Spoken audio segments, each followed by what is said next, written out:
News. Thank you. Federal judge just went against President Trump and placed Americans at risk and grave danger. 1,444 illegals just escaped deportation indefinitely. President Trump has promised to shield America from illicit movement and terrorism. That requires that numerous illegals as of now living in this nation should be deported. However, what happens when these immigrants confront an awful destiny in their nations of origin? As indicated by one judge, that should give them an opportunity to battle to remain. Via Daily Caller, a federal judge in Michigan has blocked indefinitely the deportation of 1,400 Iraqi illegal immigrants, a decision that allows them to challenge their removal in federal courts. U.S. District Judge Mark Goldsmith granted a preliminary injunction to lawyers from the American Civil Liberties Union, ACLU, earlier in the name of a group of Iraqis, reports CBS News. He said the suspension would give illegal immigrants time to appeal their orders of removal, which immigration authorities suddenly enforced following a decision by Iraq in March to again accept repatriation of its citizens. In a 24-page order, Goldsmith argued that the government's interest in deporting Iraqi illegal aliens, many of whom are Kurds or Chaldean Christians, does not outweigh the concerns that they could face persecution in their native country. Each petitioner faces the risk of torture or death on the basis of residence in America and publicized criminal records. Many will also face persecution as a result of a particular religious affiliation, he wrote.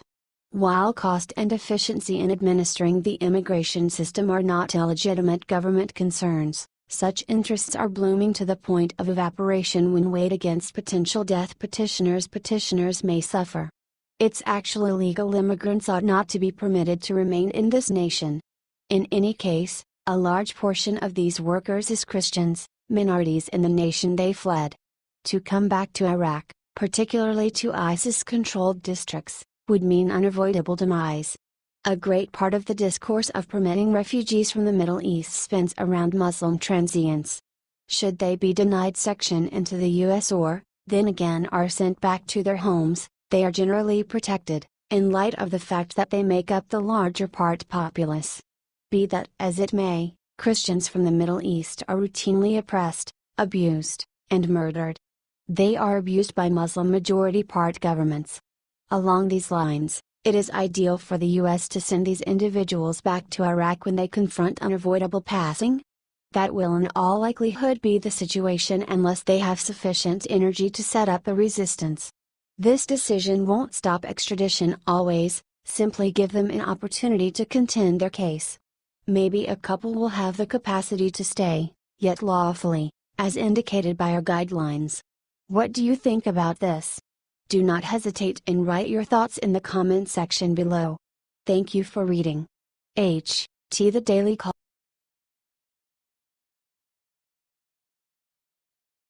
The silence is broken. Jeb Bush just attacked President Trump and makes shocking pronouncement about him. The vast majority of us have officially overlooked fizzled presidential candidate, Jeb Bush. He was thumped out of the primaries at an early stage when the nation chose it didn't need a rehash of the 2000s. However, this washout is back once more, spewing his scorn and severity at our commander-in-chief.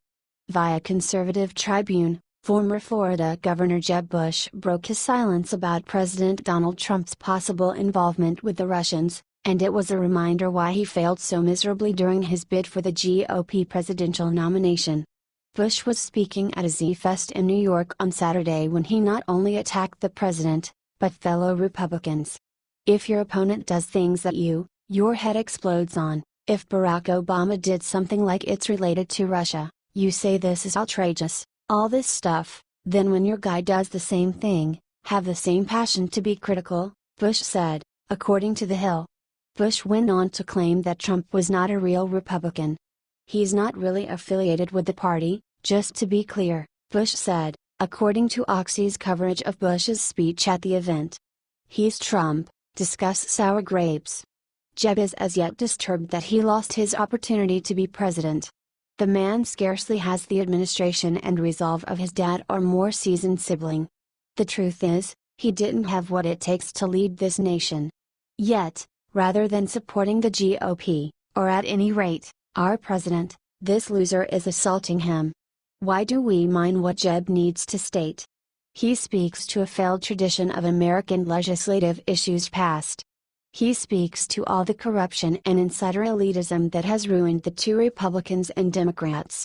The way that he is bouncing on the Russian talk-mongering fleeting trend demonstrates he's another of the foe. Much like the Democrats and liberal media, he can't scrutinize Trump head-on, so he deceives ruin the president. This is all likely because of the way that Donald Trump never offered him a position in his organization. So now the child is crying. Be that as it may, everything sums to nothing. Jeb lost. His vocation in legislative issues is long finished. No one considerations what he needs to state. He's just humiliating himself. What do you think about this? Do not hesitate and write your thoughts in the comment section below. Thank you for reading. H.T. Conservative.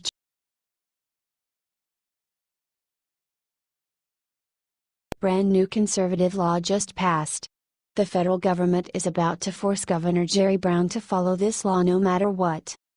Since the election of Donald Trump, liberals still in office have battled. Rather than working with the president, they've pledged to restrict the greater part of his intents to make America great again.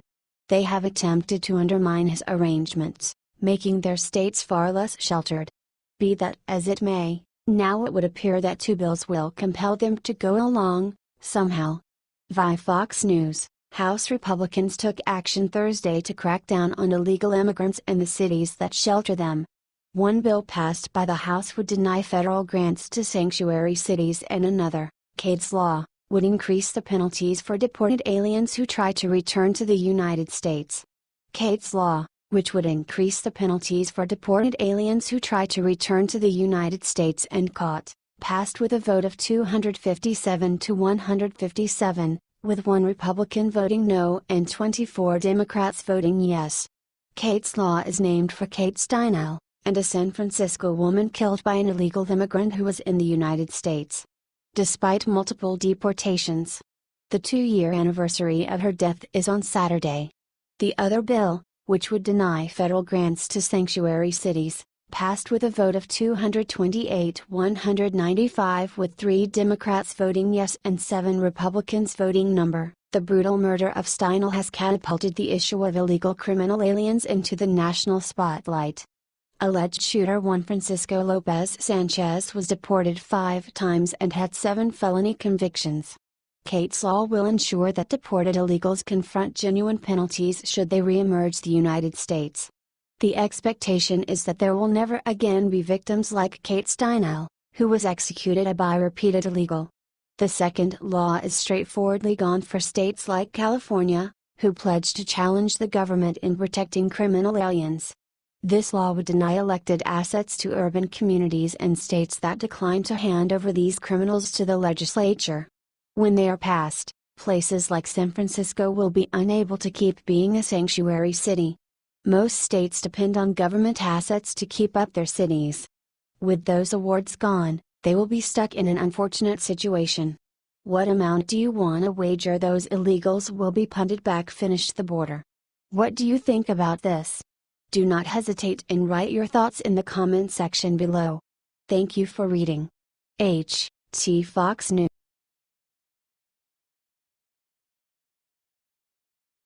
Knockout. Sanctuary cities just got $380 million surprise from President Trump. He just drops brutal ultimatum. While Attorney General Sessions and President Trump have had their all-around advertised contrasts, there is no doubt that Mr. Sessions is a viable warrior in the fight to gain the power of our borders and enforce the country's immigration laws. He's on a mission, and the outcomes are now being felt. One approach to standing out enough to be noticed is to intrude on their stream of cash. There are few individuals more discouraged than chose authorities who just came up short on other individuals' cash to spend.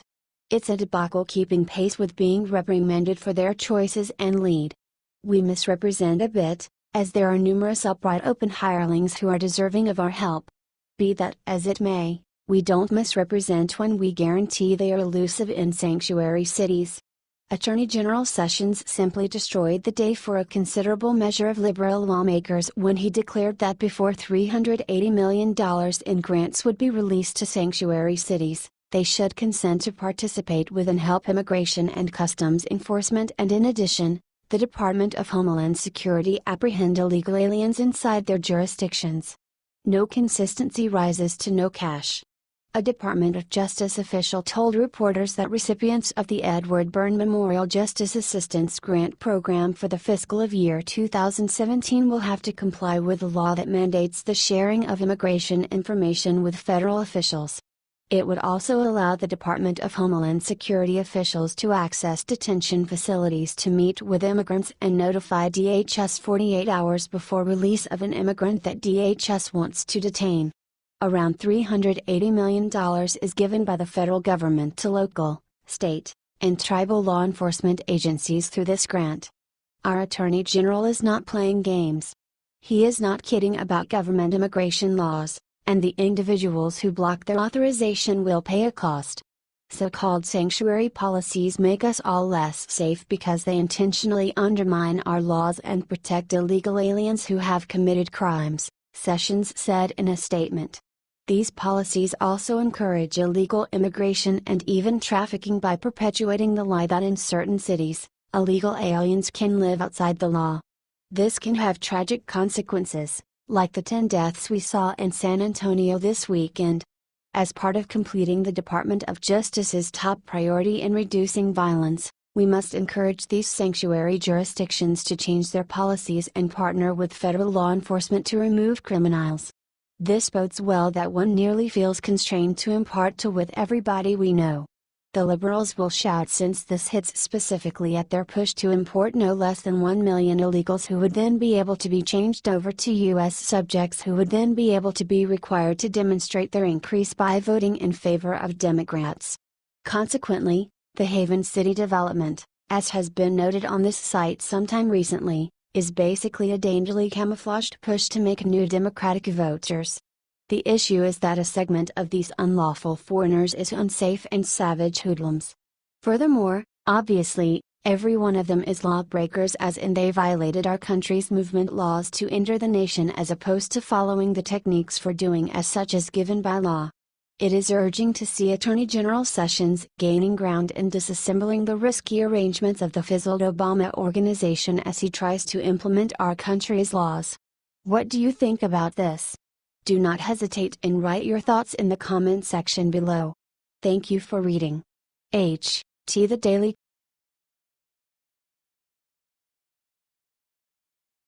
It's about time. Look who the GOP is finally planning on investigating. You'll be happy. Late months have been loaded with witch hunts pursuing the president and his staff.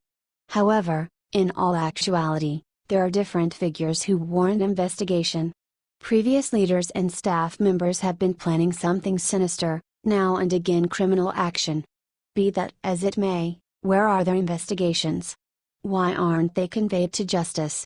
Things being what they are, it might conceivably happen. Breitbart. House conservatives will launch an effort to conduct an official House court committee-led congressional inquiry into former Attorney General Loretta Lynch and fired former FBI Director James Comey, a notorious leaker. Breitbart News can be confirmed exclusively. Reps. Matt Gaetz, RFL, Andy Biggs, RAS, Mike Johnson, RLA, and Jim Jordan, RO, have drafted an amendment that would compel government cooperation with a congressional probe on Lynch's and Comey's activities. Specifically, the draft of which was obtained by Breitbart News would compel the production of documents and evidence regarding Lynch's order to Comey to mislead the American people by stating he should refer to the investigation of mismanaging classified information and use of an unauthorized email server by former Secretary of State Hillary Clinton as a matter, rather than a criminal investigation. The amendment specifically presses the Department of Justice to cooperate with the congressional inquiry that would create, making it easier for the Attorney General Jeff Sessions to examine these and other matters laid out. There have been various reports of Obama staff members doing a lot of insidious things. Rice unmasked names and illicitly leaked them to the press. Lynch endeavored to kill the examination concerning Hillary Clinton's email server.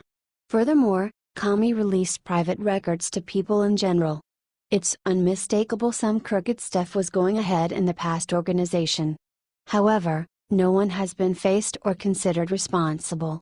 The Democrats seek after Russia collusion, with zero proof to back it up. Ample opportunity has already passed. The genuine culprits in government are conveyed to justice. It's an opportunity that Comey, Lynch, and every other person had their feet held to the fire. How about we discover exactly what went on, and whose fault? Who knows? Possibly old Hillary will be conveyed to shoulder. What do you think about this? Do not hesitate and write your thoughts in the comment section below. Thank you for reading. H. T. Briett Bart